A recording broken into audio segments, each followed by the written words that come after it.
Magandang umaga mga kadaldalan! For today's video nga po, bumili po ako ng babaunin ko.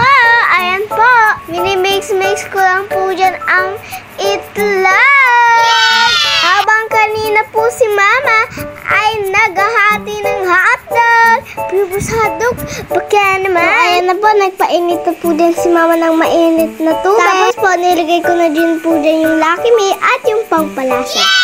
Gusto ko po mag-ulam ng Lucky Me kapag ulam ko ay itlog tsaka dahi. Sarap! Wow! Lucky Me, baka naman. Sabay mo naman ako sa platas sa TV. Gusto ko naman makita ako sa TV. Oh, ayan na. Pinupulot na kita.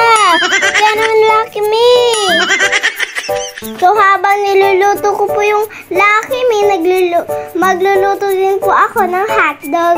Hoy, bulol pa ako dun So, ayan na po. Pinapainit ko na po yung ulo ni Mama. Ay, yung mantika sa kawali. So, ayan na po. Niluluto ko na po yung Pupers hotdog. Pupers hotdog. Kaya naman, Pupers hotdog. Masabay mo ako dyan sa patalasnis nyo sa TV.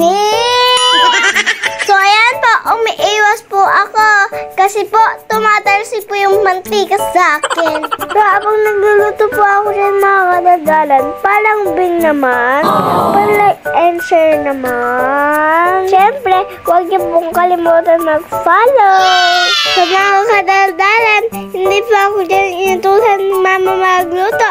Kusa lang po ako dyan nagluto. Hindi po dahil meron ako i-content. Kung di, gusto po talaga magluto mga kadaldalan. So guys, luto na po pala ang Lucky Me. Luto na rin po ang hotdog. Pagkatapos po, niluto ko na rin po ang itlog. Yung itlog at hotdog po, ayan po ang babaunin ko sa school. Wow! Kasi po may pasok po ako ng 10 o'clock hanggang 6:30 ng gabi. Yes po mga kadaldalan. Kasi po, 2 araw lang po ang pasok dito sa Cavite.